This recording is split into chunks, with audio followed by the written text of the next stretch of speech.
Season 2 of the Break 80 podcast continues with episode 37 and another absolute banger. We've got a jam-packed episode in store for everybody.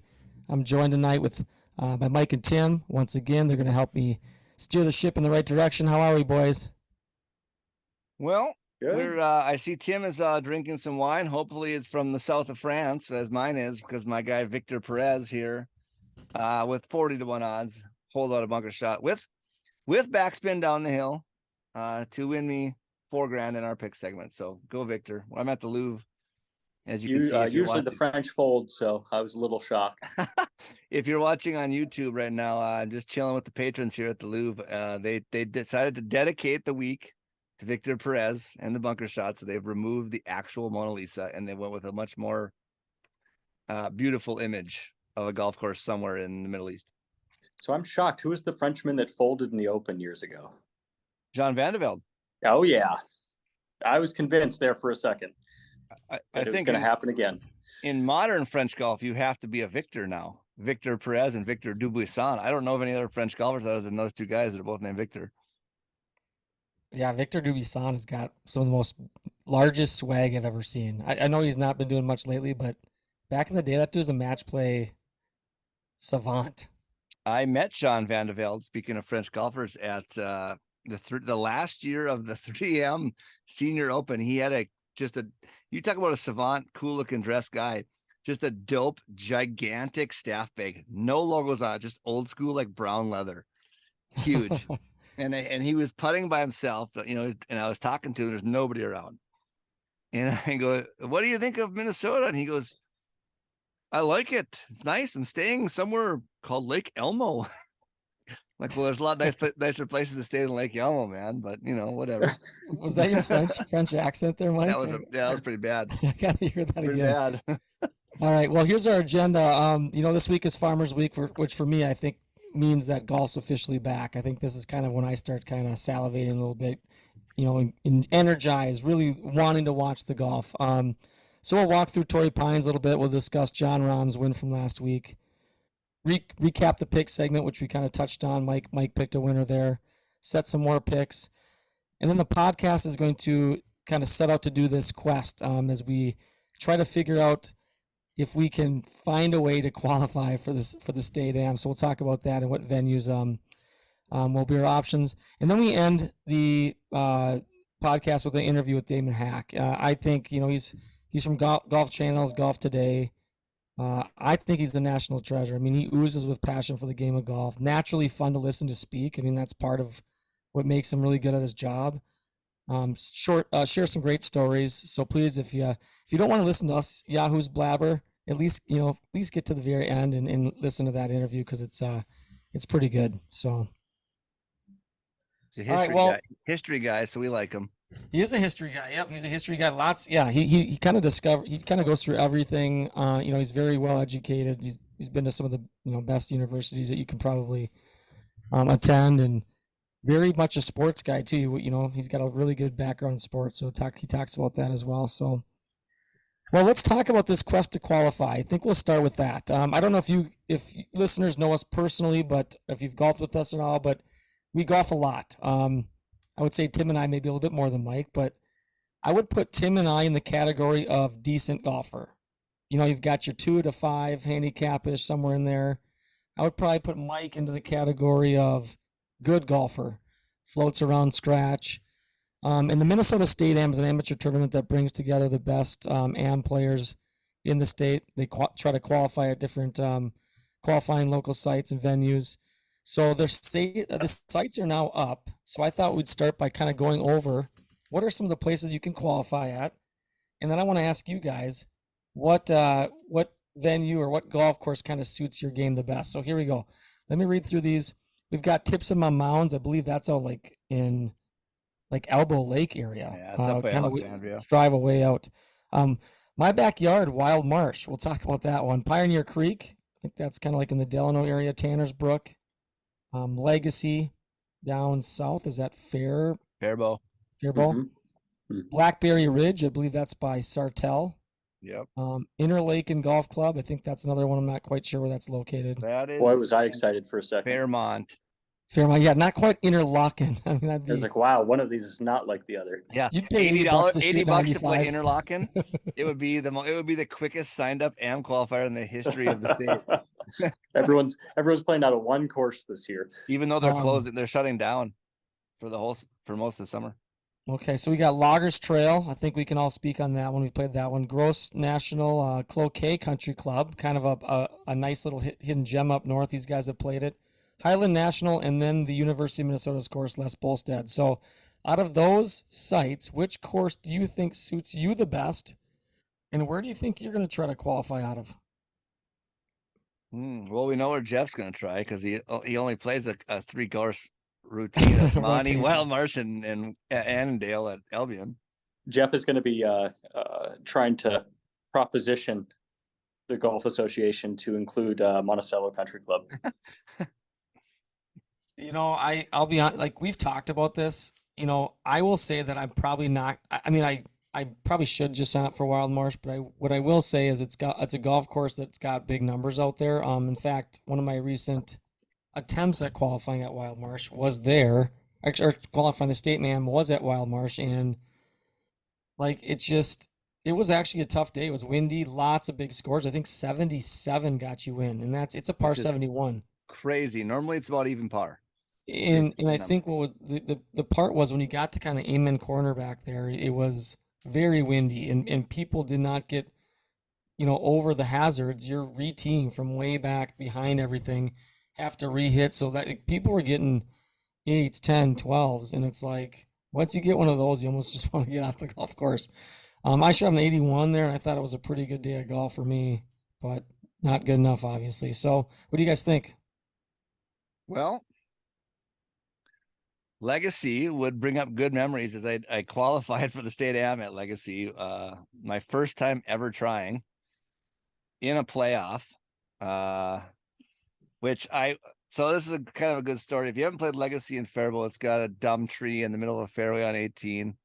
Tim loves a good fairway tree. I know that. It's a great tree. I don't remember a lot of it. It's not a robust tree. It's a very skinny tree.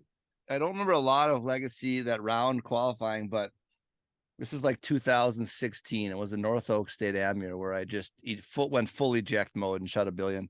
But I think I shot like 2 under on the front, and then I double bogeyed to par 3 on the back, maybe, or something. I can't remember, but I was either 1 under or even par coming to 18, and 18 is like par 4. There's like a little creek or something. So I had never played there before. This is my first round play there. I didn't do a practice run or anything.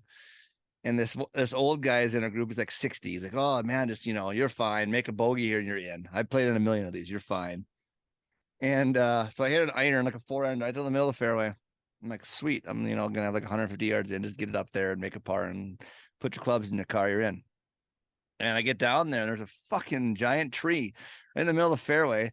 So now I got to hit the tree from the tee. You can know see what you're getting into. You can see it, but if you have not played there, you can see it. If you haven't played there, you don't realize that it's like you can see it, but it's like it is in play, like legit, like in the middle of the fairway. So now I'm hitting this like slappy cut 8-iron around this giant tree. I made bogey, and I had to sit around for like 2 hours. I was in a playoff, and then we go to the first hole, which is super like simple. It's like 300 yards. It's like, I don't know. It was a 6-for-4 playoff. So I'm sitting there on the tee box. It's me and this other guy who played for the Gophers years ago. We were the 2 old guys and 4 college golfers. And it's a 300-yard hole. So I'm like, okay, make a par and you might even get in 4 spots for 6-for-4. And I hit an iron on the middle, hit it on the green, 2-putter par. He does the same thing. These other like stupid young college kids are hitting driver. One hits it out of bounds. Another one hits it into trouble. They're just all over the place. And I'm like, I think his name was Mike also. So Mike and I both make par and walk off, and we were just walking back like, what just happened? What were those idiots doing? Like, you're just trying to make pars in advance. Like, what are you doing? So I got in a playoff. And then, like I said, shot a billion at North Oaks the second day. The first day wasn't bad, but yeah. So officially Break 80 is recommending that you don't play the course that you're going to attempt to qualify at. Yeah, you got in. You just go just go. blind. I think I've only tried 3 times. The other 2 times I failed. So Why the are you only all the time way I got down in, there? I'm Yeah. 33% without even knowing the golf course. Yeah, I think looking at this list, there's a lot of tempting, tasty golf courses like Bolstead, Highland, Francis Gross, Loggers Trail, and Legacy, and probably even Tanner's Brook and maybe Pioneer Creek, all around the metro. And if it's not windy on those days, it's going to be pretty low scores. There's a lot of birdies there. It's a lot of wide open. That's what I'm looking for. Give me somewhere where I don't have to worry. And that's why I like Wild Marsh, but I'm not going to go to a qualifier there and have to squeeze irons into tight spots and play target golf the whole round. No, thank you. I'll pass on that one. Yeah, it doesn't sound fun. Tim, what are you thinking? Well, I mean, based on how Mike got in his first time, and this will be my kind of first official return to competitive golf, other than doing some of the Twin Cities golf stuff and the match play and some scrambles here or there. But I'm gonna kind of take Mike's advice, I think, and go to somewhere where I've never played before. Just going Which would be blind. where? It'd be Pioneer. I still haven't played Pioneer Creek, and I understand it's pretty open. I've got the photos up right now, but I think Mike has played it before. Yeah, It's not particularly long, but it's very open. So it feels like a Tanner's Brook is my impression of it. It's got some quirky holes. Cloquet would be interesting because Tim and I went up there for the podcast, and we could Wonderful. at least if we didn't make it, they would treat us like celebrities. That we would sit in there and drink beers, and they were all about the Break 80 podcast coming to Cloquet. It was pretty open too, minus the last. I think there's a couple last holes that we want a little bit of revenge on the back, but for the most part, there's a lot of places to miss. Yeah, if you know what to do on those holes, you'd be fine. Yeah. I think the actual in that kind of format, where you're worrying about stuff as a tournament, the original Ross holes are the ones that would be tougher because they're tighter with some trees and stuff. But realistically, in those qualifiers, just make pars. You don't need to try to. You don't have to hit driver. Just get tee shots in position and try to make pars and make some birdies here and there. And and that's usually right around even par is good enough.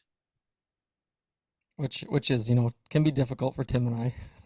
Yep. Yeah, it's a pretty good score over here. Just make par, Tim. That's like just make par. Yeah, easy. 18 times. If Tim and I, let's say we both went to the same place, Pioneer Creek, and we got paired together in the same group because they didn't know who we were. It's a random pairing, and let's say Tim was like even par on 18, hits a good tee shot. I would be in his pocket telling him, you need to aim 60 yards right of the screen, 60 yards right. We know it's a stressful shot under pressure. The pull hook's coming. That ball is so far left. It's increasing the tax burden on everyone. Yeah. Yeah, I don't know. Competitive golf I always it's kind of a love-hate relationship, but it feels good to get the juices going. It feels good. You got the nerves, but it's still if things don't go well, it just kind of overbears you and you just want to get out of there and run and hide. It's a different animal because you got to make that 3-footer, and you're not picking it up inside the grip. You got to sit there and read it and make it and everything. So it's different. But stay down at Minneapolis Golf Club, so that's where it becomes really good. It becomes a really good deal. I don't know what the MGA is charging this year, but in the past, I think the qualifier is like $80 or $85. I can remember a couple years ago, I went to a qualifier at Creeks Bend and shot. I don't think it was horrible, like 75. Didn't get in, and I remember sitting there in the bar drinking beer and just like, what the $80 to play Creeks Bend and I better get really drunk here and make this day worthwhile. Because I just paid $80 to miss the cut at Creeks Bend. I think. So, anyways, it will have to follow along. Oh, I was going to say, I think Pioneer Creek might be the winner for all of us here. It finishes. I'd play there. I've never played there. No matter where you start. Number 9 finishes at a par 5, and number 18 finishes a par 5. Yeah, they're not necessarily par 5s you can go for in 2 though. It's I'm trying to think. There's kind of weird, water on 9, and then it's a split fairway on 18. And one of the 2 is a weird deal. I haven't been out there for years. I think the key is kind of what you're saying. I think the key is going somewhere we have zero scar tissue. You just show up. Oh, that looks like a fun hole. Play that. I've never played there either, so I'd actually might make that decision. Play the old. I like the idea. I would play a practice round. I like the idea of finding a golf course where you're comfortable off the tee. Everything else, I think, kind of falls into place from there. If you're like Wild Marsh is a good golf course, but you swing kind of defensive on some of those holes, 11, 12, like 2. There's a lot of defensive golf swings out there, where at some of these courses you can just let loose. And if you miss it, it's just that you punch it up by the green and try to get up number par. You don't have to worry about penalty strokes and all that stuff. Are you playing your practice round at one of these courses like a real PGA practice round where you're dropping golf balls from different shots and doing different putts? Or are you just going out and you're playing, we're just going to drink a How many couple times have you played practice beers? How What do many you times have think you Mike's played with me? doing? We're gonna go out and drink beer and smoke some swishers, and I'm picking up putts from like 5 feet. Oh, I'll make this one when it Just counts. raking them from 10 feet. Oh, absolutely. Yeah, this one's good. I'm going to make this come. Maybe take a note or two in my. I did not play a practice round for the state am that year either. I didn't have time. I have a buddy who lives on North Oaks who gave me some notes. That was about it. So, well, Notes let's on North Oaks. There's in-course out of bounds everywhere. Oh, look at this! I got Yeah. the fiance give me some live action extra wine here to go. all right. Oh, I'm almost Look, out over here. Let's Celebrating your win. let's do a little Amex recap. I know that while you guys have a little sip of wine, Johnny Rahm, the old Spaniard, wins by 1. Self-proclaimed putting contest is kind of what he's called this tournament in the past, versus the young Davis Thompson. Backed up his win at Century. Obviously he's in beast mode as of late. I think he's got 4 wins in his last 6 starts going back. And then going back to, actually, I saw this today. This is from Data Golf. His last 10 starts, and this is according again to Data Golf, he has recorded the 11th best stretch of golf in terms of strokes gained since 2004. So it'd be like 10 performances have beat that stretch of golf. And some of the guys, names of that would be Tiger, DJ, Ernie, VJ, Jason Day. Well, these all rhyme. Furyk, Rory, Ricky, Goosen, and Phil are the names that have had a little bit better stretch, but not by much. So it's really good golf being played. Here's his last 7 tournaments, and I posted this on my Instagram the other day. T2 win, T4 win, T8 win. He's 134 under in his last 7 tournaments. He's a stud. I mean, there's no other way around. I still cannot. One of the great mysteries to me is what happened to him, like from the U.S. Open win up until, whatever. Like there's like a 1-year period of time where he didn't compete like in contention ever. Like I don't get it. He's so just good. won the Mexico. He won in Mexico in a field with nobody playing in it. Like he didn't compete in any majors really. He was around in a couple. He's so good. He's so talented. I just that year boggles my mind. I don't think it'll happen again, but that's when he had his kid, right? So he's probably sleep deprived. And He did. big The club changes pro happen. guy will say it's something to do with a kid or a wife. That's kind of oh, for sure. Yeah. You bring your emotions out on the golf course, just like your PTSD, which is why we're all playing Pioneer Creek. Rahm's known for, that short swing, due to his club foot. He's talked about that in interviews, but it's really, I find it fascinating, his swing. And the reason why I say that is because there is no transition. It's like the quickest whip I've ever seen. I don't know how he matches that up with everything else, because it's like he gets it here and there's no pause. A lot of teachers will say, pause a little bit at the top, let your body get ready for the transition and the downswing. It just, I can't even tell. He's a very good player. His swing, when he says he's hitting a draw versus a fade, I really can't tell a difference. When a lot of the golfers, you can tell they hold off something or they're trying to turn something over. His golf swing is so dang consistent that it looks the same when every single shot he hits. I'd say him and Finau look similar in kind of that really compact partial swing. Although Rahm gets all the way back to parallel, you really got to slow it down. It probably benefits him because he is, without a doubt, a top couple driver of the golf ball on tour. But he does not. What can go wrong in that golf swing that can go that wrong? Not a lot. It's so compact. Some of these guys with long, loopy, fluid, golf swings, there's a lot of time for something to go off. He doesn't have much time in that golf swing for it to be bad. And he might be the best driver of the golf ball in the world. It's possible. What is it seems like it's every time like a little 8-yard fade, isn't it? Mm-hmm. Mm-hmm. Yep. It's unbelievable. basically eliminates most of the left trouble and kind of peels it off of a bunker, peels it off of a, the rough or something, peels it off of something he's looking at, in the background, and pretty much hits fairways. Yeah, there's not, I don't know what, I don't know he's such a big, strong guy. He's thick in the legs, in the midsection. He can have that compact, powerful golf swing, and it's super repeatable. And he probably is the best driver of the golf ball. I bet you if you ask tour pros who's the best, if you take distance and accuracy into play, they probably vote him. I'd say they'd probably still say Rory. Him or Rory. I think they drool over Rory's swing, but look at Rory. Rory can get really wayward sometimes. When he's on, he's on. Rahm is always on. Rahm is always on with the driver. He's just ripping that thing. He gets a little wayward with other stuff. I agree. I mean, when you look at the overall arching of it, yes, but I think if a lot of people look at the power and accuracy of Rory, how he's able to do that with 20 more yards, kind of a thing. So well, if you're teaching somebody a golf swing, like Tiger tells Charlie, don't swing like me, swing like Rory. You're teaching everybody. Like when we were at the 3M, like Sam Ryder's, like all the tour players are coming over Rory's swing all the time. It's like that's the golf swing.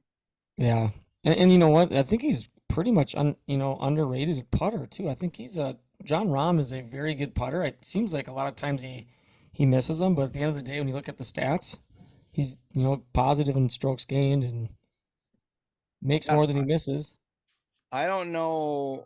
I don't know what happened in that year. I would without looking at data, I would venture a guess that maybe his iron play isn't as good or wasn't as good as the tour. I don't know. It's mind-boggling. I mean, he's making more birdies than pars, it seems like, at this point. So I don't know. Anyways, it'd be interesting to see if he can keep it going. I know, we had Scheffler on a heater like this as well. Going back to last year a little bit, kind of got hot in that 4-6 tournament range. So I don't know. We'll see if he can keep it going. Obviously, this week he's the biggest favorite, heavy favorite. Won a lot at Torrey, won the U.S. Open at Torrey.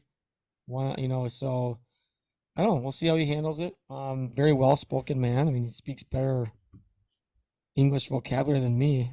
I talk to 10-year-olds all day, so I've got no vocabulary. Kind of like Tim. My vocabulary, I keep in my head the things I want to say all day. Yeah. Other things to note, one topic of debate, which was, on social media, was this young Davis Thompson that he competed with, down the stretch, him and Rahm going back and forth. On 17 has this long birdie putt on the Alcatraz hole and ends up hitting the stick and going out. So it's been up for debate. I'll share you my opinion later. I'd like to hear what you guys' thoughts on that whole scenario. Go ahead, Tim. Well, I mean, Golf Digest just came out with an article today on the heels of our podcast, right? About how pulling the pin out is supposed to help you 99.9% of the time. Personally, I don't mind either way. There's been very few times where I felt as though it's really rattled out, mainly because I'm missing the cup significantly, right or left, coming up short or going 3 or 4 feet by. So it hasn't been much of a factor in many of my putts, but and then you got Mike giving you every 4.5 footer under the sun when you play with him. Yeah, it's a friendly game. It's a friendly game, this golf. Game of gentlemen. I don't know. I've watched that putt a few times. It isn't like it had that much speed on it. It was off of like the left side of the pin. It didn't hit directly dead center. I don't know if it would have went in or not. It's hard to say. But that's why it did. Yeah, well, yeah, it didn't go in because it hit the left side of the pin. Yeah, right? if that putt hits dead center, it goes straight down. It didn't have that much. It didn't have that much speed in it. Now, in the old school rules, when you're tending the pin, you pull it. I'm inclined to say that might go in. It did. I don't know. It's one of those things. But what's interesting about it is I think it's the first time where that rule has really come into play. Where it's possibly affected a golf tournament, because I think he would have been tied with Rahm going to 18, correct? Yep, and they both par 18. Yeah. So I don't I know. can I can see why he kept it in. It was a huge leg putt. I mean, I don't know how many Yeah, feet he it was was. I never miles saw. away. He He was was miles miles away. I away. mean, Yeah. the last thing in your mind is, oh, this is gonna, you're trying to two putt there, are you not? I mean, for the most part. I mean, I would think you are not trying to jar one in from that distance and hopefully play your cards on 18 and try to either have Rom bogey because 18 is a very difficult hole. So if he can just par there, Rom could potentially bogey 18. He could potentially par or make birdie, whatever it might be. Um, I don't know. It just seemed like it was kind of an unlucky deal. I know he's going to get, kind of ripped for having the pin in, but really, it wasn't like it, in my opinion, was a bad decision on his part. Yeah. I don't know. I So think go ahead, Tim. I'm going to say, so Golf Digest study, Tom Mace, professor at California Polytech State University. This is the words coming directly from this article. His research on value of leaving the flagstick in was precise, painstaking, and perfectly clear. His findings upend the conventional wisdom that the flagstick in is some sort of backstop, gathering wayward putts back into the hole. The fact of his study suggests the opposite, that the flagstick does much, much more to hurt your chances of a putt going in rather than help turn a bad putt into a made one. And they've got a bunch of diagrams out here, like vectors on force and it careening off of the flagstick to help it actually have more force coming out of the cup. It's really interesting physics that they have here. So worth a read, especially if you're an engineer or have any math background, but a really cool study suggesting that you should in fact pull the pin. Now, personally, I like speed of play more than anything else. So I'm inclined to not pull out, but Guys got to do what guys got to do. you know, What I would say what was the most what was the, what was the most telling to me about John Rahm is I don't think he won with his A game. He did not, if you look, he did not make like a lot of feet of putts. He didn't putt that great on Sunday. He missed a lot of putts that could possibly be made. So he won that with like his B game or something, or C game, which is how talented he really is. round three was solid though, right? He was Yeah. making putts all over the place in round three. But I'm talking about Sunday. He even said that he didn't putt as well as he, Well, thought he should. that's some of the best players in the world. I mean, their A game blows Yeah. people away. Their B game beats majority of people. Their C game could still hang. I mean, that's just kind of the way they are. A couple other names to notice: Xander bounces back. He had the back injury at the Century, takes third. Had a sweet albatross. I can relate to that. Yeah. Our boy Van Royen took Yeah, sixth. Minnesota boy. Philadelphia. Shouldn't say he's from Minnesota, but he went to Minnesota, so that was a did name you to see? note. Did you see what they said about his outfit though? Oh, but he had the purple pants, didn't he? They didn't like Oh, the it was joggers. painful. But his joggers, I love a good pair of joggers, and they were telling me he looked like a Confederate soldier. It looked like to me like a nice glass of wine, like a nice red wine. Well, that's I think that the Confederate pants there for a while were kind of like this wine colored. So not a great comment from the khaki golfer Instagram page, but pretty funny. I don't think he really cares, to be honest. I think if you're getting paid what Grayson's probably paying him, it doesn't fucking matter. He just put something on. Not to mention he's been still rocking that mustache. I mean, he has not gotten rid of that thing. So whatever he's got it for, there must be some reason. I don't know if his lady likes it or what, but she's from Woodbury. She's one of us. Oh, really? Yeah, his wife's from Woodbury. And that was a big win for Eric, or a big not win, but T6. He'd kind of, 2 years ago, or was it 2 years ago or 3 years ago, he had that big run where he made it into the top 50 in the world. And then last year was a pretty quiet year for him. So that was nice to see Eric back up there, because Eric's really good. Remember the year Molinari won the British Open? Yeah. Eric was the leader after he was in the group with Tiger, I think, wasn't he, or something like that? He was right up there, at the very top of the leaderboard. He can really play. So that's good to see him back up there. And I want to say that back then he was doing a lot more European golf. I don't think he was doing a lot of American PGA Tour stuff. Not as much. So Well, let's get to the Farmers preview here. The PGA Tour is going to be in beautiful La Jolla, California, home of Torrey Pines, North and South Course, place where a lot of history has happened. Think of the 2008 Tiger Woods, winning in the playoff there, the U.S. Open, with including I think 7 other wins he's won there. So it's basically the house that the Tiger built. John Rahm won a major there in exciting fashion. Mike, I know you've played at least one of the North or South courses. Anything you want to point out about the course? Yeah, I've played the South course. This was, oh God, 2006, but this is a big boy golf course now. You know, you kind of go through this run of the Century, the Sony, and the American Express where the scores are 20 some under par. I posted a question on Instagram today. Would you rather see low scores or a tough golf course? And still right now, I just checked 100% of the replies were tougher golf course. And that's where I'm at. The North course is easier, but the South is a beast. The South is 7,765 yards for this event. They beefed it up for the Open. I played there in 2006, and it was not, to be honest, it was kind of I thought a little overrated, but they've done a lot of renovating. I don't know what, I think Tim, you might know, is it Gil Hans? Who did the renovation of Torrey? Maybe I know Gil the Hans. original designer was what, Reese Jones, but Yeah, they renovated. They've added a ton of bunkers. Like when Rahm won the U.S. Open there, I didn't even recognize a lot of the bunkering and stuff. But so in 2006 when I was there, just by chance with a family member who was there for business, I have a relative that lives in San Diego. I went out. I got dropped off at the golf course to try to get it on. I didn't have clubs or anything to try to get on a twilight rate. And my relative goes, give him my address, you get a better deal. So I got on and I gave him the address of my relative, a county address from right there in San Diego.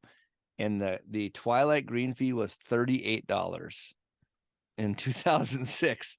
So I think after I rented clubs, bought a glove, bought balls, bought a shirt, I think I bought a flag, the total bill was like, I don't even remember, 150, 170. It was way less than what the green fee is now at Torrey Pines, but I don't remember that much. I know I got paired with 3 guys from Ohio. They were there with their ladies, so they were all, they wanted to play the tips and all this shit, and I was like, whatever. And the first hole that goes out towards the Pacific, I hit a good tee shot, and we were playing from way back, and I had like a full 3-iron into a par 4. I was like, oh my God. And I stuck one to 3 feet right on it. And these guys like, holy cow. And then didn't even hit the hole in the putt. Did not even, like, didn't shocker. Missed a birdie putt. And that's where the pencil grip started, folks. Yeah. No, I think I think I was left-hand low, and I can't remember. I've tried them all. I was probably left-hand low then, maybe conventional. But yeah. Have you ever tried practicing putting? No, God, no. But okay, I think just making sure. the quest for maybe the quest to qualify, maybe we'll practice here starting here in the winter. But starts making everything. So on the 2 redesigns, one was Reese Jones. He did a major redesign of both courses. The most recent was Tom Weiskopf. Oh, really? So I think it's got cool holes. One's pretty cool. You go out, on the south towards the ocean. And then I think is it 3, the little par 3, the kind of the picturesque hole, and then there's a couple other holes that run kind of along the cliffs. But other than that, they've added bunkering. A lot of holes just go like side by side, very bland kind of, 18's kind of cool. It's the par 5 with the pond in front and all that, but it's, they've made it better. But to me, a little bit overrated. I've actually heard a lot of people say the North course is a better overall golf course. I have not played it. I don't know. I do know that for this tournament, if you want to win, they split the first 2 days. You play north-south, and there's a little bit of an aspect of the draw there, maybe with wind or whatever. But this week the weather's supposed to be good. If you want to win, you got to go low on the North course. The North course, the scores are, you'll see guys shooting low 60s, because that one plays like 7,200 yards, much easier than the South. The South's a beast. That's a legit the South's a legit major championship venue now that they've lengthened it and added fairway bunkers and all that stuff. So, But it's cool. I mean, it's a really neat location. You're up on the cliff kind of over the Pacific Ocean and all that. Dude, They're La just very Jolla, constrained. La Jolla is legit. That place is Yeah. sick. They're very just constrained with the land they had and where they could put holes. If you are in the area though, and these are peak numbers, peak rates, South course is going to run you around 275, and the North course is going to be 178, 180. So the North course is cheaper. Oh my goodness, though, they're charging a $47 booking fee if you book anywhere from 4 days to 90 days out. So what they're saying is, if you don't pretty much get a same day tee time, you have to pay us an extra $50 per tee time to book these things. Yeah. It's ridiculous. Now the resident rate still very good, $80. Yeah. So very reasonable. What you're going to want to do is find a homeless man in San Diego. Shouldn't be hard. Bring him with, have him buy one of the rounds, and then you play in his place. I'll say the problem to me is you need an address. Yeah, I will tell you right now, if you are paying $270 plus a $47 booking fee and you're up to $300 and some dollars, having played there, now again, it was before the renovations, it's not worth that. You get a few I'm holes. going to pay that, Mike. I'm going to pay it. I know you are, but you get some good holes. There's some really neat holes. You're right on the ocean. But it's a fairly blah kind of golf course. It's pretty bland, to be honest. There's a pretty good trip to be had out there, though. So obviously not this upcoming week because you won't be able to get on Torrey, but here in a couple weeks, you're trying to get out of here. Let me go back. Madeiras Golf Club is really close by, which is a public.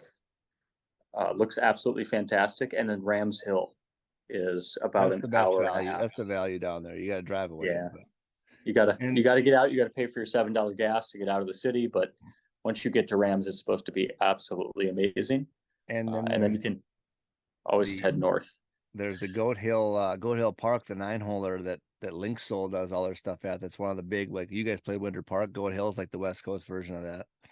It looks a little bit more beat up. It doesn't look like it's had the attention or the redesign that Winter Park 9 had quite yet. Possible. Well, Mike, take us to the pick segment.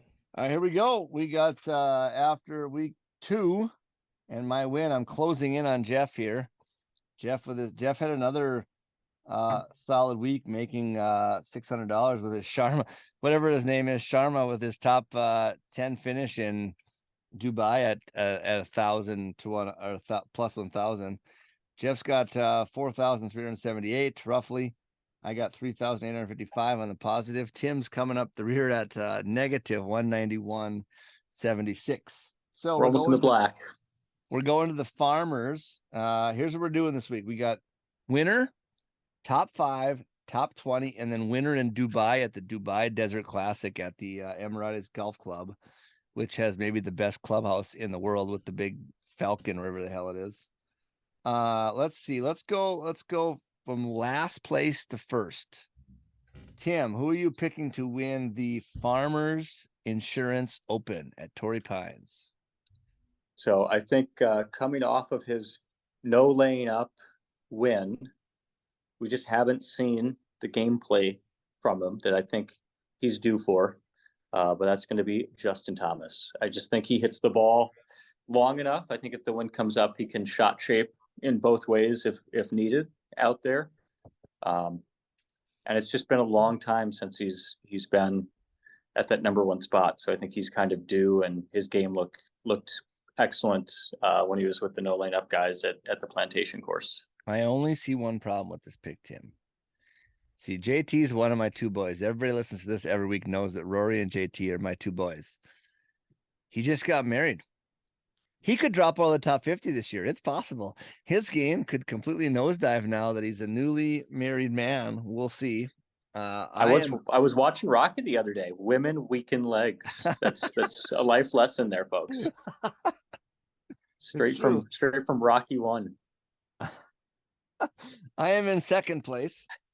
I am going to go with a guy. He's a big game hunter, and this is a big game golf course. He actually had an 8-foot putt last year to win in regulation. Then he did happen to lose in the playoffs, so there might be a little scar tissue there. Plus, he had like a broken back or some bullshit. I don't know, but we're taking Will Zalatoris at plus 1,800.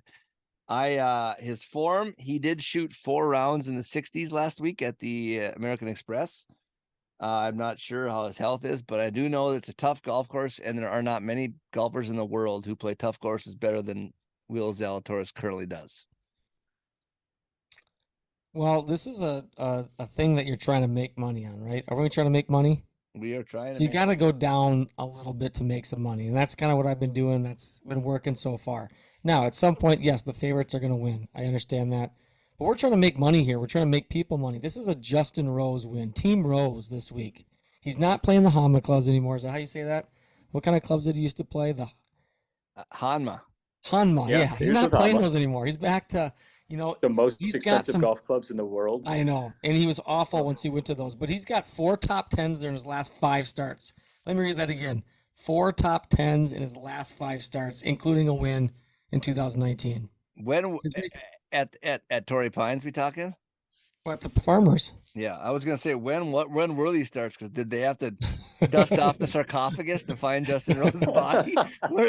He hasn't played consecutively. No, he has not. But he this is, like I'm telling you, last year I know for I want to say coming down the back 9 on of Sunday, he was in it last year. Made one backswing. Justin Rose. But yep, Team Rose. And then his standards has been down. He hasn't really been the player but he was once number 1 in the world. And it's kind of like the Jason Day revitalization. They're both trying to find their games again and get back to, a top 20, top 15, top 10 player in the world.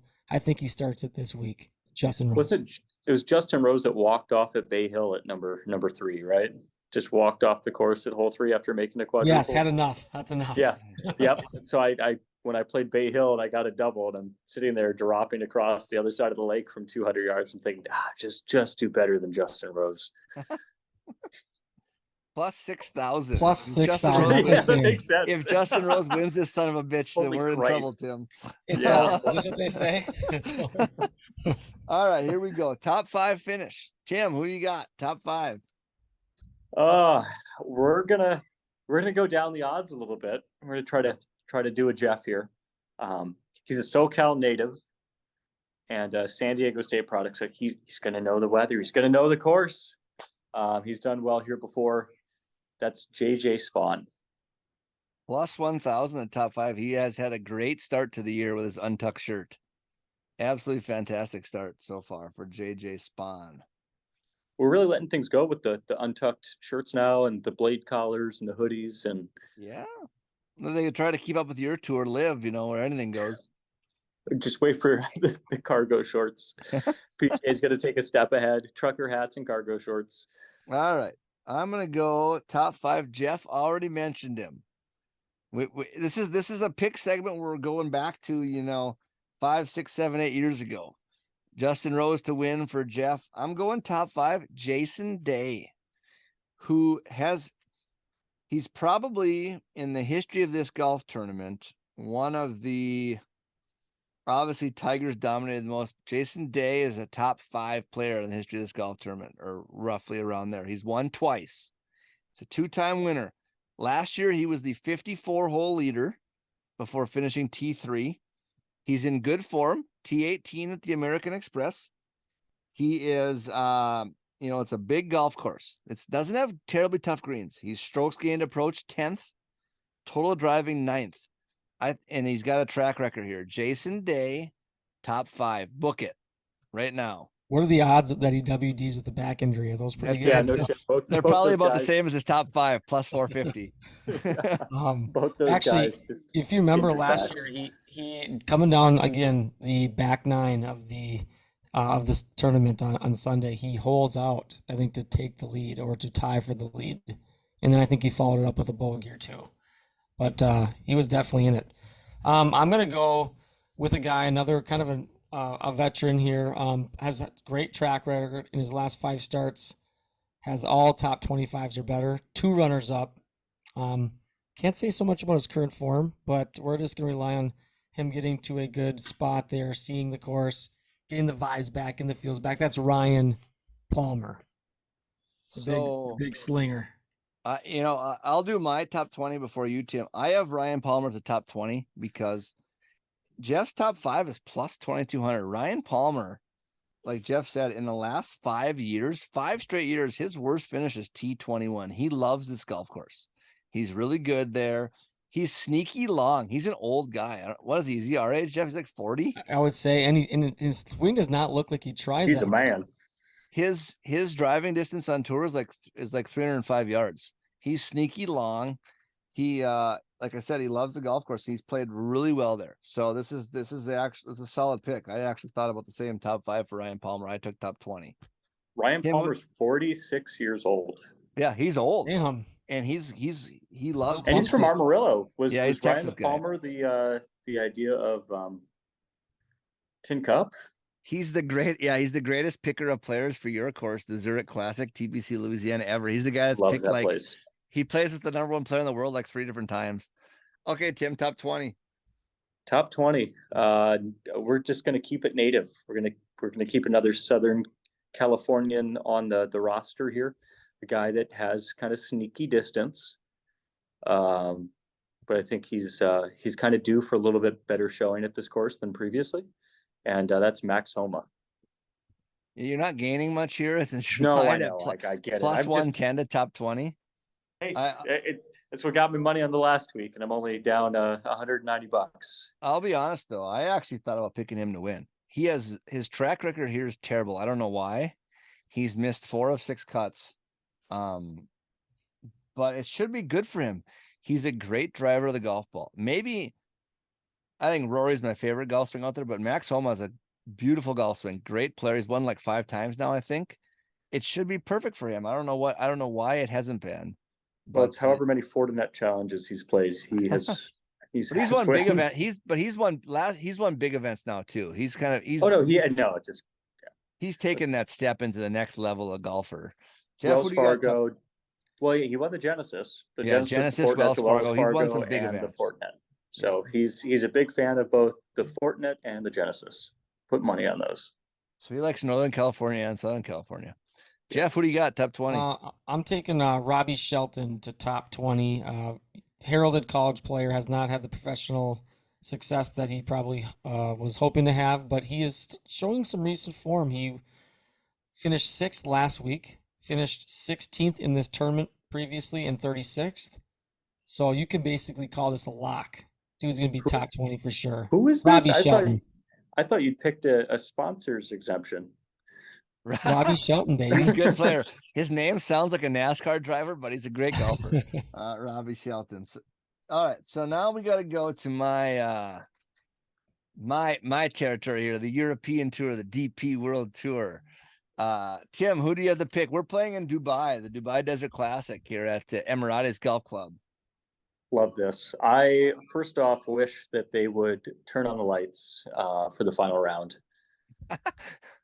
I think it'd just be one of the coolest finishes, kind of like what they did with the Phil Tiger match. Let them finish up a hole or two to win the thing in the dark. I think it would really kind of change the environment. You could bring out a live concert stage and Jason Derulo, and they could finish to one of the Jason Derulo songs. But have to go with someone that has nothing but complete and consistent. Do I even get any points on this pick? Like, you're plus 350. It's a big move when you're behind by $4,000. Yeah, I know. We're just small victories. I'm going Rory to win this. Way to go out on a limb and take the favorite by a mile. I'm shocked they don't just keep your $100 for that pick. Jeff, who are you taking at Dubai? I'm just going to the guy who doesn't have a lot of wins in the PGA Tour, realm of golf, but has been fairly successful in the European side. And, he's a talented player, played on the Ryder Cup, good distance off the tee overall, can get very hot. Going with Thomas Pieters, the German. Thomas Pieters, Belgian. Oh, is he Belgian? Okay, Belgian. Yeah. Well, he could be German pretty quick. Speaking of European countries that used to be controlled by Germany, we're gonna move a little bit north here. as I'm in the Louvre right now. I don't know what kind of museums they have up in Warsaw, but I'm gonna go with a guy who took. I'd have to imagine the museums are pretty empty in They're Poland. probably pretty empty in Poland. T4 last year, he was ranked 172 in the world last year at that point.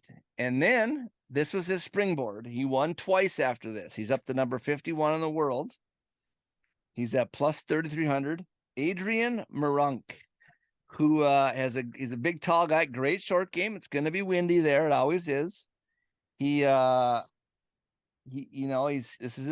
great here. When you're in the wind, you're gonna miss greens, even though they've made this golf course. They used to have really small greens in like 88 when they built it. They've like increased the size by like what I read to like 67%. So it's not as big of a deal, but great short game on Adrian Marunk. This is gonna be my guy. We're just moving around Europe. We're just picking different Europeans, making our way around the continent here to win on the DP World Tour. All right, sounds good. So let's pick segment. Anything else you guys want to talk about before we kind of introduce our interviewer? Not on my end. Timmy? No, other than one big caveat or takeaway from Phoenix, Scottsdale area, if you do go down, Auction Southern Dunes, I can't say enough about this place. It was significantly less money than anywhere else that we played, and in some of the best conditioning. Weekopaw obviously had great conditioning at the Corn Crenshaw course, but we paid $300 and some for that tee time, right up Mike's Street for reasonable prices for tee times. You paid more for Weekopaw than you would at the old course. What a joke. What a freaking joke. The weather was beautiful. It was so sunny out there. Not a cloud in the sky. Auction Southern Dunes was $120 though, at a peak time of the day, peak rates. And it's a Freddie Couples design, which I'd never played. You're going to love this too, Mike. Felt a lot like a Fazio. A lot of the bunkers were strategic aiming points. They were double guarded front and back, elevated greens, runoff areas, no aerator fountains. That's a bonus. Freddie knows what he's doing. Yep. He's more about the golf course. No large, made up, man-made structural items out there. The water looked, even though we're in the desert, had a couple water features that look fairly natural with no aerators. So I figured I'd take a shout out to that course, just because if you are out there, would recommend. It's a little bit of a drive, but completely worth the $100 worth of savings you would get playing anything like that in the Scottsdale area. Before we move on, Jeff, we have to talk about the Mountain Shadows Arizona Skins game that Tim played. Oh, yeah. So Tim and I played Mountain Shadows in August. The vibe is great. It's a par 3 course. It's in Paradise Valley, which is like the really posh kind of area of Phoenix, Scottsdale. And Tim went and booked a tee time. It's like, how much did you pay for a par 3 course tee time at this time of year in Paradise Valley? I want to say it was 110. And then we spent another probably another 30 on the Skins, because we just enrolled in the Skins game. Yeah, and this Skins game is not like, your Hackers Skins game. There's a whole bunch of like former Corn Ferry and like PGA Tour players. The week before Tim played, DJ Trahan got second, and he has like $11.8 million in career winnings in the PGA Tour. So Tim, what was the experience like, and how did it go? I'm fascinated to hear this. So we ended up playing with Brian Moog, who's the one that won the overall contest, and at least the low score. A gentleman named Matt Loringus, who I ended up talking to at the bar afterwards, was in a 9-for-2 playoff at the Sony, and will be going through the steps to qualify for the Waste Management. Was out there with the most Skins won. But as far as score, Brian Moog won. He was playing with his buddy who was on the Latin America tour, and things weren't going to start heating up with that tour until March. So they're going to have some more games out there to be played. But it was really cool to just be around guys that were still trying to live the dream. That being said, the compression off of the club face was a little bit different from those guys than my own irons. You could definitely hear a little bit of difference in just the ball coming off. And I was a full iron behind most of the guys that we were playing with. That being said, the front was a little bit rough. No double bogeys, no big hooks like last time, Mike. You'll love that. That was a rough start for you last time. I was playing off of the grass, all shots but one shot. So I thought that was very much an improvement. And no double bogeys. So I don't believe that I made a double bogey out there. And on the back, I was even par going into 18. So through 8 holes, I was even on the back with almost making a skin. We had 2 that actually were near hole in ones, myself and the other guy I was playing with. There's only 3 or 4 birdies on that whole total for the entirety of the day. So we would have been close to an elite group. But for the most part, thought I played pretty well. Didn't embarrass myself. I'm still trying to find if they posted the full score sheet for that yet, just to see where I came up. But can tell you about. So I shot a 63. The lowest score was a 49. So 13 stroke difference. So this guy 14 stroke difference. Is he an older guy? Matt. Brian Moog? No, young guy. Okay, so I'm looking up a different guy then. Yeah, so the golf course, Jeff and listeners, it's kind of it's not like the most routine par 3 golf course. There's some short holes, but the greens are crazy sloped at a lot of spots. But then they have some legit, like what are they, Tim? Like 180-yard par 3s. There's some legit length ones, and then the shorter ones have kind of crazy tiered greens, and it's not like just flat, boring golf. It's a great setup. It's a super cool vibe, like a kind of like a 60s, 70s vibe. I mean, if you're into paying $20 for a transfusion afterwards, you'd be all about it. Here's what we figured out: the beers are only $4, and they don't tell tourists for a reason that there's such a disparity in the beer prices versus the mixed drink prices. When I ordered you're in Paradise Valley, so they assume you can afford it. When I ordered those 3 mixed drinks for us this summer when we were there, I damn near fell off the stool when they brought the bill to me. I was like, "What is going on?" we had 2 doubles and it was $40. Oh my God, I paid $60 for our 3 mixed drinks. Yeah. Things add up quick out there. It's not my style of golf, I'll tell you that right now. Well, no, when the beers are $4, that's better. That's better. It makes everything a little better. Was super fun just to see those guys play. Not many greens missed, and everyone had a very consistent ball flight. So if one of the guys was hitting kind of a hard draw, he'd just stay with that. One guy had a little bit of a cut. So it was interesting to see once they had their ball flight figured out, which was early on. Obviously, they didn't move away from it. They didn't try to hit anything different into a different hole placement. They just stayed with what was consistent.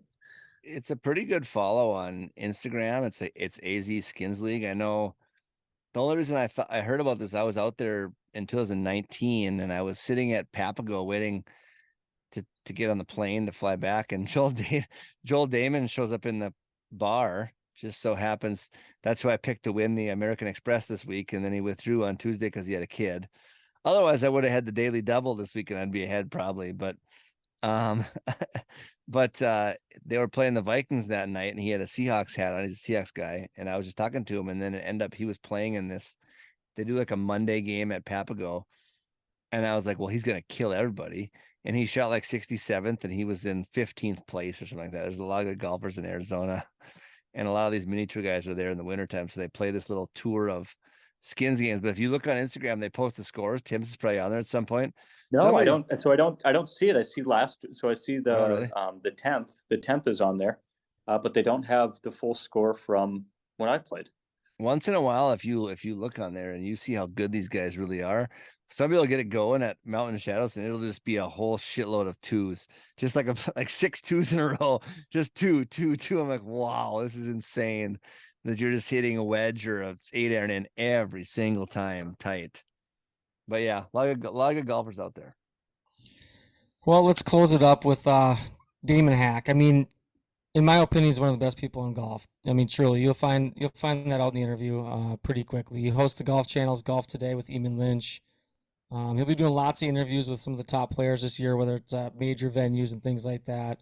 Also, father of triplets, so he'll talk about that a little bit. But one of my favorite interviews I've ever done. I mean, I hope you enjoy it because he's you could tell he just loves golf.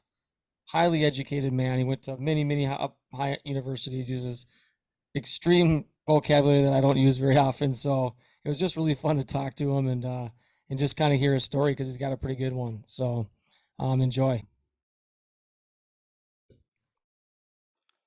Ray Katie podcast listeners, you are in for a real treat as we have a very recognizable voice joining us today. You may have heard him interview some of your favorite people in golf, or perhaps you've had some morning coffee listening to his magnetic personality. And fresh off being on the air, working for the Golf Channel, to now joining us, I want to welcome Mr. Damon Hack. How are you, Damon? Jeff, I'm great. How are you, buddy? I'm doing a great time, man. It's just really weird. We were talking. It's like I just got a chance to see you on TV, and now I see you on my screen, and it's like it's a real pleasure to have you with us today. Well, I appreciate it, and you being a big fan and participant in the game. So glad we could catch up. Well, speaking of Golf Channel, and you can correct me if I'm wrong on this, or maybe misinformed, but did NBC recently lose one of your longtime sidekicks, Shane Bacon?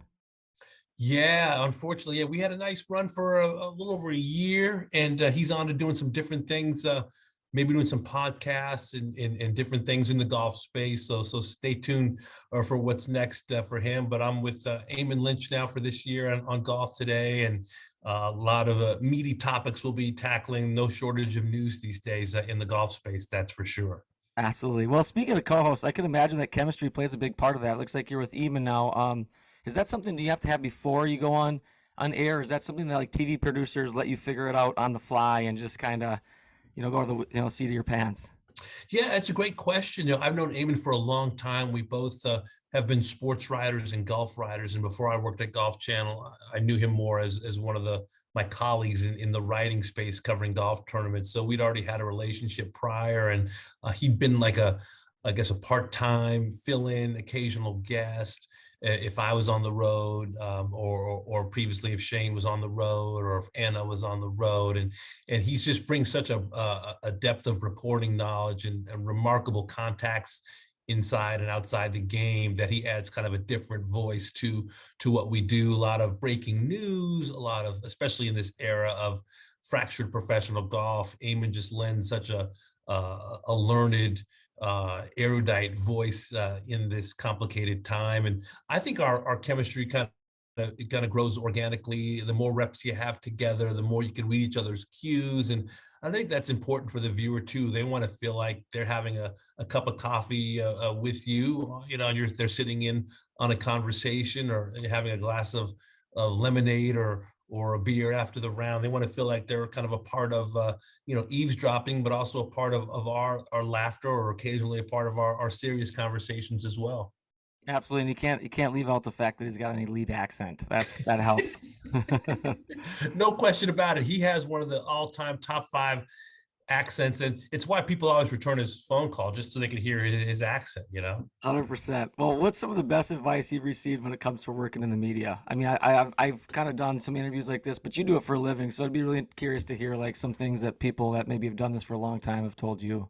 Yeah, there's probably a couple of kind of standby, ideas, lessons that you've been told, and I've been told for years now. Number one, I'd say most important is to be yourself. I think it's neat that there are a lot of people that have come before me, and I'm a fan of watching Jim Nantz or Mike Tirico or whoever it might be, but you got to be your authentic self. And I think what I try to take from some of the people that have come before me is their preparation and hard work. Become an expert on the topic that you're speaking. You should know that Tiger has won 15 majors and 82 PGA Tour wins, and maybe be able to kind of describe some of the venues where he won. Know it was a 8-shot win at St. Andrews, a 15-shot win at Pebble, a 12-shot win at the Masters in '97. I mean, if you're talking golf, there's just a certain ability to be able to recall facts, especially because golfers are such they're diehard fans. They know the numbers and the facts, and they want to feel like kind of when they're watching you speak that they're in good hands with someone who's an expert. So be an expert in your field, and most importantly, be yourself, be your authentic self. That's great advice. Well, golf wasn't something you're always into, especially I think growing up. Majoring history at UCLA. How in the world did you end up in TV, and more specifically the golf space? Yeah, I was always a sports fan. Didn't play golf growing up. I was a kid from Los Angeles in the 1980s, so a lot of Lakers basketball, Raiders football, Dodgers baseball, UCLA Bruins. Those were my favorite teams to root for. And I was mostly just a football and basketball fan. And I played basketball and tennis growing up. It wasn't until I went to graduate school at UC Berkeley where I started to play golf. I met some guys that would take Fridays off, and they actually set their schedule to have no classes on Fridays. They could go play golf, which I thought was brilliant. I eventually got on that train as well. And I just started to fall in love with the game at the same time that Tiger Woods was kind of coming onto the scene. So I graduated Cal, would have been 96. And that was the year Tiger won his third straight US Amateur. So it was like perfect timing. Here was this kid who looked a little bit like me, looked different, was making the game more accessible, cool, younger.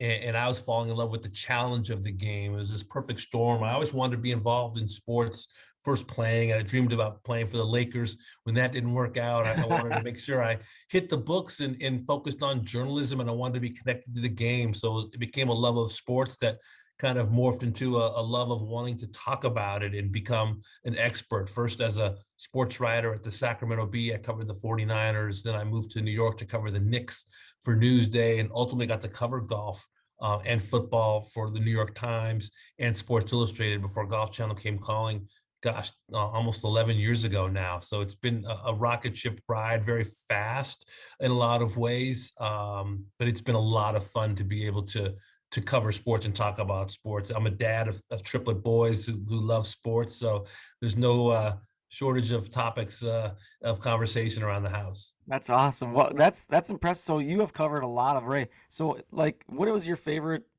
event to cover? I mean, you've covered, it sounds like a gamut of sport. What would be your favorite event that you've covered? I have to go with the Olympics, believe it or not. It's like this kind of combination of so many different types of sports and so many different types of stories, people from all over the globe, various skill sets and these backgrounds of these athletes who have spent years and years trying to perfect their craft. And it's a half-second difference or even less from them being in the Olympics at all or at home watching, and then from there, a quarter second being on an Olympic podium or just off the podium. And I just think it's this interesting brew of geopolitics and athletic brilliance. And I've been surprised how much I enjoy it. I was in Athens in 2004, Pyeongchang in 2018 in the cold mountains of South Korea, covering the Winter Olympics biathlon. And then I worked in New York City during COVID, during the Tokyo Olympics as well. So I find the stories compelling and the athletes. I love basketball and I love the NFL. Covering the Masters is always a pinch me moment. Being at the Open 150th at St. Andrews was incredible. But whenever the Olympics roll around, I always hope that my ticket gets tabbed, my number gets tapped, and I get to go cover the Olympic Games. Boy, you sold me on that, man. That was well done, Matt. You sold me. I'm watching the next Olympics for sure. What are your thoughts on the Bruins moving to the Big Ten? They're kind of coming to our country. We're Midwest style. Thoughts on that? I love the Midwest. I will say, like, because I went to UCLA and was like a Pac-10 guy first. My dad was a Pac-8 guy before me, and then came to Pac-12. I'll miss some of those kind of natural rivals. I mean, I guess we'll go with USC. That's our biggest rival. But always playing Stanford and Cal has been a fun part of being a UCLA fan, a West Coast fan. But I do think in this era where football and basketball are so big and visibility and recruiting and television contracts are such a part of these major sports, it can only increase the profile of our athletic programs to compete where sports and football and basketball are a way of life. I mean, I've spent time in Wisconsin. I've been to Chicago and Indiana. I've had my Grater's ice cream, in Cincy. I mean, you're talking some real sports towns and passionate sports people. And as much as people like sports in LA, there's always something else to do. There's the beach and the skiing, and Lake Arrowhead. And I just think that it will only expose our athletes to a greater audience where the passion for sports might even be bigger than it is in California. All right. Well, I got to ask you this question. It's kind of a hypothetical, but what do you think is more nerve-wracking when you see that red light turn on, knowing it's go time, or maybe standing over a 5-footer to break 80? What do you think is the? Honestly, I think it'd be the 5-footer at this point. And that's not to say I don't get nervous. Like there's always like a little bit of excitement when the red light comes on. It used to be like outright fear and terror. Yeah. And now it's more like, okay, it's go time. I'm excited. I'm a little nervous. How am I feeling today? The viewer at home wants to know that you're like excited to be there. They don't care if you had a bad night's sleep. They want to be entertained. They want to be informed. And I'm an optimist by nature, so I would honestly say like 99 times out of 100, I'm in a good mood sitting at that desk. But I'm never without a little bit of trepidation, excitement, nervousness. But the golf course is a place where I'm not as comfortable. I've shot 82, 41, 41, a birdie on each side. I ended up doubling the last. The birdie would have broken 80, and I just absolutely choked. There's just no other way to put it. But it was We've all nice been to there. have that opportunity, and I hope that the next time I'm standing over a tee shot on 18 and ultimately a putt on the 18th green, that I'll be better prepared, Yeah. have my breathing exercises, ready to go. Well, and kind of going off what you said there, I was talking with my wife last night because we were talking about, as you get older, you lose these opportunities to get some of that that butterfly, that nervousness. You kind of lose some of that because you don't compete as much anymore. You stop playing basketball competitively, you stop playing this or that. Golf is one area that you can continue to compete until you're however long you want to be, and then as well as your job is kind of another one of those feelings where you kind of get that rush. So it's kind of nice that you get to experience that in multiple ways. So thanks for sharing that. I got to talk about your current golf game though, so we're going to kind of go right off of that. Where are you at with it? You kind of talked about you haven't quite broke 80 yet, but I think I'm from what I read, you've improved quite a bit from when you started. Where are you at with your game? How often you get to play? I know you talked about you have triplets. I mean, that's got to be really difficult, but maybe that's one way you can get on the course more if they're interested in it. How's that all play out for you? Yeah, I never, like most people, you never get to play as much as you want. I don't play as much as I used to pre-kids. My boys are more active athletes. They love basketball, tennis, flag football. For example, one of my boys will be playing lacrosse this spring. And golf, they kind of get interested in golf in the springtime, especially during the major championships. So that's when they want to go chip and putt, which is cool. But it honestly, it's down the list of their favorite sports. I usually get to bring my clubs from time to time when I go on a road trip. If I'm covering a tournament, maybe I'll have an afternoon off when I can sneak away and play. I still love the game. I swing in the garage during winter time, like so many people do in the Midwest and in the Northeast. I still believe that I've got some great rounds ahead. And like this past year, I got to play in the Pure Insurance Championship out at Pebble with the First Tee kids, and I played very well. I listened to this podcast called The Par Train, and it's all about the mental game and kind of similar to what you talk about, like breaking 80 and kind of getting out of your own way and the different levels of success that you can have. And I just kind of focused more on the target and not worrying about my golf swing. Usually when I'm out there playing, it's always been, okay, how's my arm? Is it straight? And my weight shift? Let me feel the inside of my right leg. And I had no thoughts out there at Pebble Beach. It was all about, okay, there's that tree. Let's hit it toward that tree. Well, there's that cloud. Okay, there's that little leaf in the distance. It's aim small and miss small. And I kept it very simple. And my golf swing, I hadn't had a lesson before then, but I felt more comfortable. It bled through my whole game. My short game, my putting, my ball striking, everything just felt much more natural. I forgave myself more. And listen, you're playing, your score, it's basically your best ball with your partner. So it's not true stroke play. Some holes you're picking up, some holes they're leaning on you to make the birdie or the par. So I played very well for me, probably shot high 80s, low 90s. When I'm playing well, that's where I live. When I'm not playing that much, it can get ugly very, very fast. But I'm not like embarrassed if I turn in a 92 or a 91. I didn't grow up playing the game. I'm at Golf Channel because I'm a reporter, not because I'm a player. We have plenty of ex PGA Tour and LPGA Tour players for that. For sure. Man, you are truly an optimist. I just love hearing you talk about like you make me you make me feel better about myself just listening to you talk because you're very I like that. So you've played a lot. You've played some golf. Let's talk about some of your favorite courses. What are some places that you've played and like, oh man, that was fun, or that was different for me, or I didn't expect that, or what was some of the courses that you played that you really enjoyed? Yeah, I tell you, I'm a glutton for punishment. Bethpage Black is a public course in New York. They had the U.S. Open and a PGA Championship there. I think it's an incredibly well-maintained municipal course that, if for some reason one day it became private, you'd be like, well, it's so good, it's so well-maintained, it could be a private course. So I'd say Bethpage Black is one of my favorites.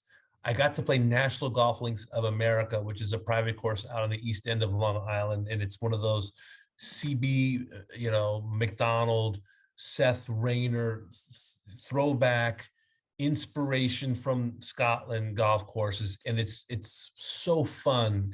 Wide corridors, accept shots as opposed to repelling shots. One of my favorite walks in all of golf, and I've gotten to play in the Midwest. I've played Hazeltine, which is, There you go. really, really cool, closer to you guys, which Yep. is just such a blast. Hard, meaty Midwestern course where if you're in the rough, you could spend a half hour, but in the fall with those leaves changing, and I got to play it 1 year out of the Ryder Cup, so it would have been the fall of 2015, and it was a spectacular day. It was a postcard pretty day. So Hazeltine would be probably in my top 10 as well. And Oakmont in Pittsburgh, a longtime host of U.S. Opens. And then as a California kid, I'm very partial to Pebble Beach and Spyglass and Cypress. I've been able to make those walks. So as you can tell, very fortunate to have played a lot of cool places in this game. And there's no shortage of just wonderful places to walk in this country. That's great. That National Golf Links is the one that you were talking about. Like that place looks unbelievable. I mean, when you brought that up, that's definitely a bucket list that many people probably won't get a chance to cross off. So. Yeah, it's the few times I've been on property there, I keep waiting for them to say like, "What are you doing here?" Your invitation is a mistake, but it truly does live up to its origins and history of a place that a lot of the architects that have put golf courses on the country have followed that one, and that one, of course, got a lot of its inspiration from the United Kingdom. Do you still write, or are we just kind of strictly TV now? I forgot to ask that. Is that something that you're still doing? It is. In fact, I've got a piece coming out in the Masters Journal for 2023. I did a story on Amen Corner on holes 11, 12, and 13 that the club was kind enough to ask me to write. I also have a piece coming up in the USGA's Golf Journal about kind of how I grew up and came to golf, kind of like our conversation at the top of the show. So I do still enjoy writing. I don't write nearly as much because most of my focus is on the TV, but I'm also going to be doing interviews during the broadcast this year on NBC for the U.S. Open and the Players Championship and Arnold Palmer Invitational and a few others. I love interviewing the players. Probably my favorite thing to do now is just to go out in tournaments and talk to them about their dreams and struggles and how they go about navigating their way around golf courses and tournaments. But I do still enjoy writing and love reading, and still think it's kind of the heart and the hub of how I got interested in journalism in the first place. What has like been one of your most memorable interviews, or somebody that's like, oh, that was a really joy, or this guy's personality is wild, this is exciting, or whatever?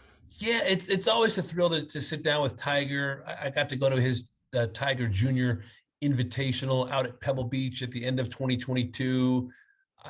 Even though you may talk to him, and I've talked to him a lot through the 20 years I've been covering golf, it's just amazing how hard he works and the things he's gone through, and still putting his body through the paces to try to be as good as he can be. And to talk to him about Kobe Bryant and some of the things Kobe Bryant told him about, what are you willing to sacrifice to be great, whether it's are you going to work out that extra time or wake up early to do this? And those things inspire me and allow me to tell stories to my kids about hard work in the classroom or out on the playground. And also been able to interview the late Arnold Palmer and Jack Nicklaus. I've been to Jack Nicklaus's house one time to actually interview Barbara. His wife was the subject of a piece I did for Sports Illustrated. And I hadn't arranged time to speak to Jack, but I was sitting around the kitchen table with Barbara and Jack, knowing that I would have obviously wanted to talk to him too for this interview. Walked up and listened to our chat and offered a few quotes and answered some of my questions. And then he kind of sidled out the side door with a couple of buddies with tennis rackets in their hands. And Barbara told me we call this Golden Bear Day Camp because Jack loves tennis as much as golf. So just moments like that stay with me to this day. And I feel like very fortunate I've been able to talk to some of the greats to ever do it. That's fantastic. Well, before we get you going here, I'd like to get some of your 2023 golf predictions. Okay. Yeah, let's start with somebody that you think will be a first-time PGA Tour winner this season. Well, that's a good one. A first-time PGA Tour winner. I'm going to say Akshay Bhatia, who's playing on the Korn Ferry Tour right now. He's a young man who had a fantastic amateur career. I think he's going to Monday qualify a couple of times, get into some PGA Tour events. He's been on a lot of leaderboards. In fact, won on the Korn Ferry Tour last year. He's someone that wouldn't surprise me if somehow late in the year he finds his way to the PGA Tour and gets a W. And if not him, I'll go with Sahith Theegala, who just won the QBE shootout with Tom Hoagie, who has some Midwestern ties. Also went to TCU.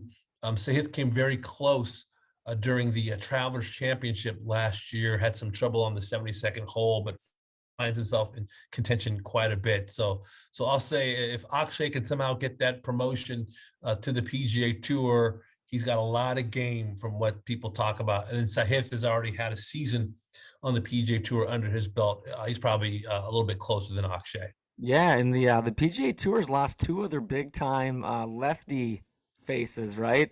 Bubba and Phil, so they kind of need that void to be filled. And I'm a fellow lefty, so I need somebody to kind of cheer for. So I like that prediction. So who is somebody that you think will win a major this year that has never won one? Be their first major win. I'll go with Will Zalatoris, who's been knocking on the door of majors already. Finally got his first PGA Tour win in Memphis in 2022.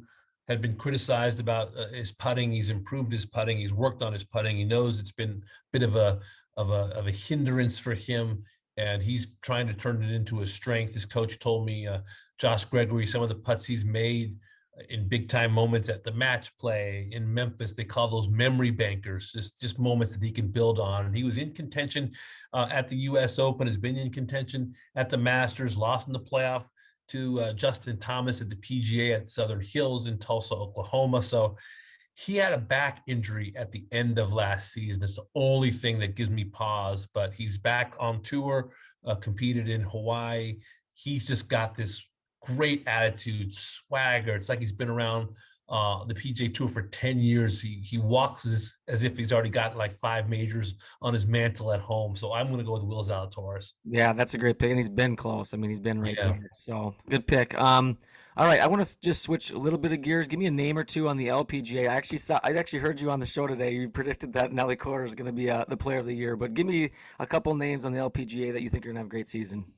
Yeah, I'll say Nelly because she's coming off such a challenging one in 2022, lost 3 months to a blood clot. She's already been number one, won a major, won Olympic gold medal, part of this remarkable athletic family with older sister Jessica, younger brother Sebi Korda, who's competing in the Australian Open tennis. And of course, their father won the Australian Open in tennis, Peter Korda. Her mom was a fantastic tennis player as well. So as Eamon said on the show, I'm not going on a limb predicting a strong season for Nelly Korda. Watch Ataya Titikun. She was the rookie of the year last year, and she just is one of those supercomputers like Tom Kim on the PGA Tour who shows up, adapts to different golf courses so quickly. and was in the running for Player of the Year last year. Ty Titikan, not quite the amateur resume of Lydia Ko, but has done some things that remind a lot of us just in terms of being successful as a teenager, winning on professional tours as a teenager. I'll say Nelly Corder and Ataya Titikan are the two players on the LPGA that I'm definitely keeping my eye on. All right. Well, I got two more for you. One is just who's going to put on the green jacket, and the other one is what do we expect out of Tiger this year? Love them both. I'm going with Rory. I was asked my bold prediction for 2023. I'm just picking chalk right now. I'm not taking any risks. But you know what? Listen, this is Rory's 9th attempt at the career Grand Slam. He came off that runner-up finish and just seemed to have a much better year last year. He holed that bunker shot on the 72nd, ended up losing, of course, to Scotty Scheffler, but he just seems to be in a great place, inspired by being a PGA Tour member. He's been outspoken about how he views professional golf in this era. And I just think that Rory has such talent, such game, life in a good place. He's so happy, a father, a husband, interests outside of golf. I've said on the air, he doesn't need a green jacket. I mean, he would like to have it. And he wants it, but he doesn't have to have it. His life won't be defined by it. I think because he doesn't need it, he's going to get it. And not to mention that the putts are falling. So Rory's my green jacket. And for Tiger, you know, he had this setback with plantar fasciitis, not able to play in his Hero World Challenge, did play at the PNC with his son, Charlie, which is now his 5th major, eating alongside his boy. But I tell you what, his son gives him it's inspiration for him. Yeah, true. It's important for him to compete with his son and to be that mentor that his dad was for him. If he can get past this bout of plantar fasciitis, the golf swing looks fantastic. When I talked to him, he was in a great mood. He has not missed chest day and arm day. I shook his hand. It's just granite. He is an athlete. He's been counted out 100 times and gotten off the mat every time. No one saw him winning that 2019 Masters tournament. I just think that we have not heard the last of Tiger Woods. Somehow, some way, I think he'll go out on his own terms. Maybe not as healthy as he would have liked to have been, but if he can somehow get just a little more strength and have some good fortune with that foot, he knows that his game can still stand up to anybody. It's not about whether he can swing the club and play the game. It's can he walk for 72 holes and not just somehow have a setback with that injury. I think you just gave some of our listeners some goosebumps there with I love it because, you know, we're all Tiger guys like you, kind of in the same, watching him growing up. Well, lastly, where can we specifically catch you and listen to you and get a chance to see you on TV times and places, and where can we find more of you? Yeah, I appreciate it, Jeff. Typically I'm on noon to 2 p.m. Eastern time on Golf Today, Golf Channel. Also will be on site at some tournaments, U.S. Open Players Championship on NBC and Arnold Palmer Invitational as well. Also going to do the match play down in Austin, Texas. Haven't been there. So I'm looking forward to going to there for the first time. And also on social media, I'm just at Damon Hack GC. You'll see pictures of me playing a little golf, picture of me with my boys. I also enjoy a red wine from time to time. So you might see a couple pictures like that. But yeah, very excited about the year 2023 and thankful for the role that I have at Golf Channel. All right. Well, Damon, we're going to thank you so much for extending your workday to spend some time with us. Huge fan of yours as well as the Golf Channel. Love getting to know you more than just what we get to see on TV, and look forward to watching you cover golf this year, as you always have, as one of the very best in the business. So thanks for joining us. Much appreciated. I appreciate you, Jeff. Thanks for having me on the show.